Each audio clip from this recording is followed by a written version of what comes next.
नमस्कार मित्रांनो, गोल्डन स्टोरीजमध्ये आपलं स्वागत आहे. गोल्डन स्टोरीजमध्ये आजची स्टोरी आहे मृगजळ. चला तर स्टोरीला सुरुवात करूया.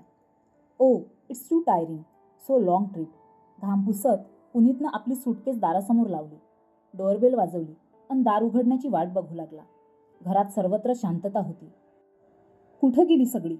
त्यात पुन्हा एकदा घंटीचं बटन दाबलं. दाराला कान लावून तो आतली चाहूल घेऊ लागला. तेवढ्यात त्याचं लक्ष दारावर लटकलेल्या कुलुपाकडे गेलं. खिशातून रुमाल काढून पुन्हा एकदा घाम पुसला. खांद्यावरची एअरबॅग सुटकेसवर ठेवली आणि त्यानं इकडे तिकडे बघितलं. त्याचं घर 2 मजली होतं. त्यानं वरच्या मजल्याकडे नजर टाकली. त्या लेनमधील सगळी घरं सारखीच होती. घराचे छप्पर दोन्ही बाजूंनी उतरत होतं. त्याच्या मधोमध पांढरी भिंत आणि भिंतीवर काळ्या अक्षरात पेंट केलेला घर नंबर. वरच्या खिडक्याही बंद होत्या. पडदे ओढलेले होते. कुठं बरं गेले असावेत हे लोक? मनाशीच पुटपुटत तो घराच्या मागच्या बाजूला गेला. तेच कुंपण, तेच लॉन आणि तीच झाडं. 3 वर्षापूर्वी जसं होतं तसंच अजूनही आहे. गॅरेज उघडं होतं. गाडी नव्हती. म्हणजे गाडी घेऊन कुठे गेलेत का? कदाचित ते सकाळपासून वाट बघत असतील आणि आत्ताच त्यांना बाहेर जावं लागलं असेल. पण निदान जाताना दारावर एक चिठ्ठी अडकवायला काय हरकत होती? कधीपर्यंत परत येणार हे तरी समजलं असतं. पुनीत तिथंच पायऱ्यांवर बसला. संध्याकाळचे 7 वाजायला आले होते. अंधार दाटून आला होता. आता पुनीतला काळजी वाटायला लागली. हे लोक कुठं गेले असतील? आईला गाडी चालवता येत नाही आणि बाबांना संध्याकाळचं कमी दिसतं. ड्रायव्हर बोलावला असेल का? एव्हाना त्याच्या पोटात भुकेनं कावळे कोकलू लागले होते. त्यानं सॅकमधून पाण्याची बाटली काढली आणि थोडं पाणी प्यायला. शेजारी पाजारीही तो कोणाला ओळखत नव्हता. एक शिखा होती जिला विचारता आलं असतं, पण त्यानं तिला जी वागणूक दिली होती त्यानंतर तर तिच्यासमोर जाणंही त्याला जमणार नव्हतं. त्याची फ्लाईट बरीच लेट झाल्यामुळे त्याला घरी पोहोचायला एवढा उशीर झाला होता. पण आईबाबांनाही वाट बघायला हवी होती. त्याला थोडा रागही आला. पण तो रागावूही शकत नाही. ज्या परिस्थितीत तो पुन्हा परत आला आहे त्या परिस्थितीत त्याला रागवायचं तर काय? त्यांच्याकडे मानवर करून बघण्याचाही हक्क उरलेला नाही. त्यावेळी शिखा आणि आईबाबांना तो ज्या परिस्थितीत सोडून गेला होता त्यानंतर कोण त्याची वाट बघणार होतं?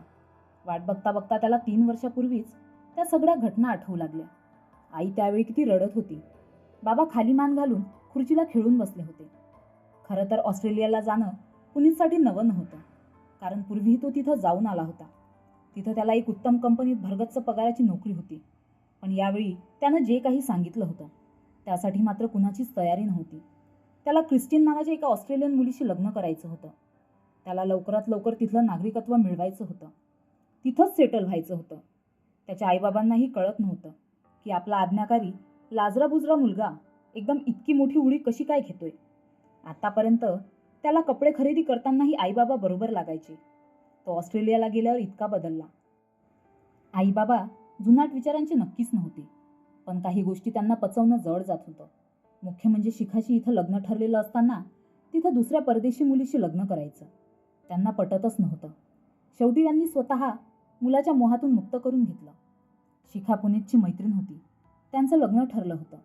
दोन्ही कुटुंबांतून त्याला सहर्ष संमती होती. पण आता पुनीत म्हणतोय की क्रिस्टीनशी लग्न करून तिथली सिटिझनशिप घेणार. शिखानं काहीच म्हटलं नाही. ती गप्प गंभीर होती. शेवटी आईवडिलांचा आशीर्वाद निरोप काहीच न घेता पुनीत निघून गेला. पुनीतनं ऑस्ट्रेलियात क्रिस्टीनशी लग्न केलं. तिथली सिटिझनशिपही मिळवली. पण वर्षभरातच त्याची अक्कल ठिकाणावर आली. तो टिपिकल भारतीय कुटुंबातला मुलगा होता. घरात कुठलंही काम न करणारा आणि क्रिस्टीना तर लहानपणापासून स्वच्छंद वातावरणात वाढलेली. तिला मुळात घरकामाचा कंटाळा होता. नाईलाजानं जे करावं लागायचं त्यातही तिला पुनीतनं मदत करावी असं वाटायचं. पुनीतला स्वयंपाक करताना आईच्या हातच्या गरमागरम मौसूद पोळ्या आठवायच्या. मॉलमध्ये भाजी आणायला गेला की डोळ्यापुढे भाजीच्या पिशव्या घेऊन येणारे बाबा दिसायचे. क्रिस्टीनाचं कुणाबरोबरही मोकळं ढाकळं वागणं त्याला खूप खटकायचं. अशावेळी हमखास शिखाची आठवण यायची. शालीन, सोज्वळ शिखा, साधी राहणी, शांत, प्रेमळ स्वभाव. लवकरच क्रिस्टीनालाही पुनीतचा कंटाळा आला. दोघांमध्ये सतत भांडण, सतत वाद. अगदी नको नको झालं होतं त्याला. शेवटी घटस्फोट घेणं नक्की झालं. पण त्यात सगळ्या सोपस्कारात 3 वर्ष गेली. परदेशी मुलीशी लग्न करणं वाटलं तेवढं सोपं नसतं. मुळात त्यांच्या आणि आपल्या संस्कारात, संस्कृतीत खूप फरक आहे. नव्याची नवलाई संपता संपता सगळंच उघडं वागडं सत्य समोर येतं. ते पचवणं भारतीय घरातल्या मुलांना शक्यच नसतं. आई वडील, होणारी वधू सर्वांना दुखवून तो इथं आला आणि मिळवलं काय? तर फक्त फ्रस्ट्रेशन. ज्या क्रिस्टनसाठी त्यानं शिखाला दूर लोटलं होतं, तीच क्रिस्टन आज त्याला डोळ्यापुढे नको वाटत होती. तिचा उधळ्या स्वभाव म्हणजे तर डोकेदुखीच ठरला होता. स्वतःच्या कमाईचा पैसा उधळून वर पुनीतचाही पैसा तिला हवा असायचा. शिल्लक टाकायला तर $1ही उरत नव्हता. अशावेळी त्याला अल्पसंतुष्ट समाधानी वृत्तीची शिखा आठवायची. खरोखर हातातलं रत्न सोडून त्यानं गारगोटी निवडली होती.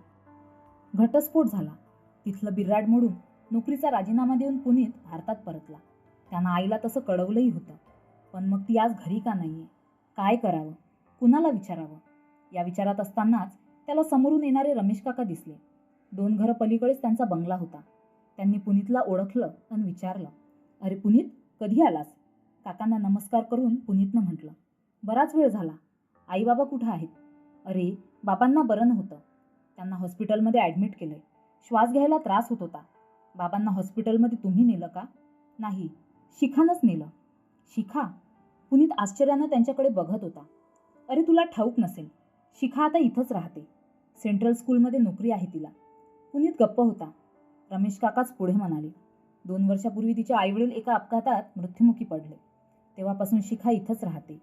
तुझ्या आईबाबांची सर्वतोपरी काळजी घेते." पुनीतला स्वतःचीच लाज वाटली. त्याच्यामुळे आईबाबा, शिखा सर्वांनाच केवढा त्रास झालाय. तो स्वतःच्याच दुःखात मग्न होता. "काका, बाबा कुठल्या इस्पितळात आहेत? मी जातो तिथे," त्यानं म्हटलं. काकांनी त्याला हॉस्पिटलचा पत्ता दिला. त्यानं आपलं सामान त्यांच्या घरी ठेवलं आणि तो लगेच हॉस्पिटलमध्ये निघाला. तिथं पोहोचल्यावर त्याला आई व शिखा वेटिंग लाऊंजमध्ये दिसल्या. त्यानं सरळ जाऊन आईला मिठी मारली आणि तो गदगदून रडू लागला. बाबा कसे आहेत हे देखील त्याला विचारायचं सुचलं नाही. आईनं त्याला थोपटून शांत केलं. मग त्याच्या डोक्यावरून हात फिरवत तिनं म्हटलं, "काळजीचं कारण नाहीये. बाबा आता बरे आहेत. शिखानं अगदी वेळेत निर्णय घेऊन त्यांना इथं आणलं. म्हणूनच त्यांचा जीव वाचला. तू गेल्यापासून शिखाच आम्हाला सांभाळते आहे." पुनीतनं अत्यंत कृतज्ञतेनं तिच्याकडे बघितलं. ती संकोचून थोडी दूर जाऊन उभी राहिली. तिचा निरागस चेहरा बघून त्याला भरून आलं. स्वतःचा किती धिक्कार करू असं वाटलं त्याला. शिखाचे आई बाबा एका अपघातात अचानक गेली. आई पुढे सांगू लागली, "शिखा अगदीच एकटी पडली. मीच तिला आपल्या घरी घेऊन आले. आम्हीही खूप एकटे होतो. तू गेल्यावर शिखानं स्वतःला सावरलं आणि म्हणाली, यापुढे आपणच तिघं एकमेकांचा आधार आहोत. कुणीही स्वतःला एकटं, दुर्बळ, बिचारं समजायचं नाही. तेव्हापासून ती आमचा मुलगा बनून आम्हाला सांभाळते आहे." पुनीत खाली मान घालून ऐकत होता. काही क्षण शांततेत गेले. मग आई म्हणाली, "तू ज्या मृगजळामागे धावत होतास त्यात फक्त दमछाक झाली. आंधळीपणानं धावण्याच्या शर्यतीत हाती काहीच लागत नाही. हव्यास कधीच संपत नाही. पण आज तू ते सर्व सोडून परत आला आहेस. मला खूप समाधान वाटलं. हे घर तुझंच आहे.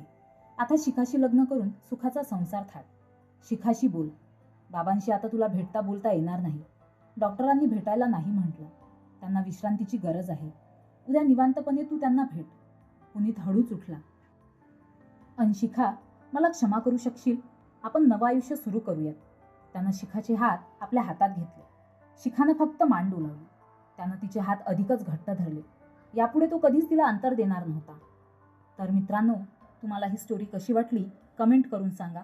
अशाच नवनवीन स्टोरीसाठी व्हिडिओला लाईक करा, शेअर करा आणि चॅनलला नक्की सबस्क्राईब करा. धन्यवाद.